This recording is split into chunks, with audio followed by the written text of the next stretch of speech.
The room laughed before I did. Wine glasses clinked. A careless joke floated through the air like smoke.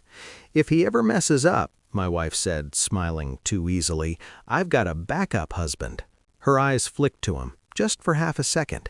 That was all it took. The laugh lodged in my throat. I felt it there, solid and sharp like bone. Everyone else missed it. The way her fingers tightened around the stem of her glass, the way the man beside her straightened, already chosen. Backup. I let the word echo in my skull. Backup implies preparation, planning, practice. I watched myself from a distance, still smiling, still present, while something inside me went very quiet. Not broken, focused. The man avoided my eyes. He knew. Of course he did.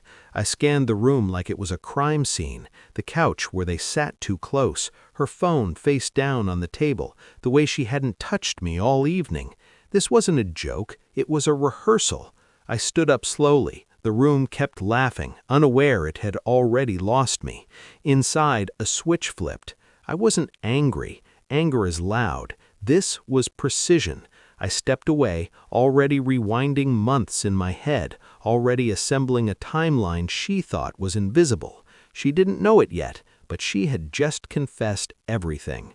That night, she slept easily. I didn't. I stared at the ceiling and replayed the moments I'd dismissed, late nights that never smelled like work, texts deleted but not forgotten, ghost notifications lighting her face before she turned away, the way she said his name too casually, like repetition would make it harmless. Backup husband. I tested the phrase against memory. It fit everywhere. I remembered anniversaries postponed, arguments deflected, affection rationed like a controlled substance. I'd thought we were surviving something. We weren't. I was being replaced slowly, surgically, with her watching the whole time. Denial tried to rise. I crushed it. Denial is for people who still want comfort. I wanted truth. By morning, I had a plan. Not revenge, clarity. I watched her brush her teeth, humming, perfectly unburdened. She met my eyes in the mirror. "Everything okay?" she asked. "Yes," I said. And it was, for me, because the moment you stop begging for honesty, you start taking it. I became invisible. I cooked. I listened. I nodded at stories I'd already confirmed through call logs and shared calendars she forgot to lock.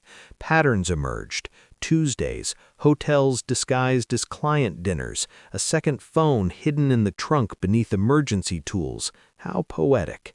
I never confronted her. I let her perform. I watched the way she transformed around him, lighter, sharper, more alive. I cataloged it without flinching. Emotion is data when you stop drowning in it. I followed once, not close enough to be seen, close enough to be certain. They fit together like practice. That night, I ordered copies, screenshots, receipts. I didn't rush. Truth doesn't spoil. Every morning, she kissed my cheek like a habit she meant to quit. Every night, I slept better, because certainty is a sedative. The final confirmation arrived on a quiet afternoon. I printed everything. Paper feels permanent. She deserved permanence. I laid it out on the kitchen table while she was out. When she came home, she stopped mid-step.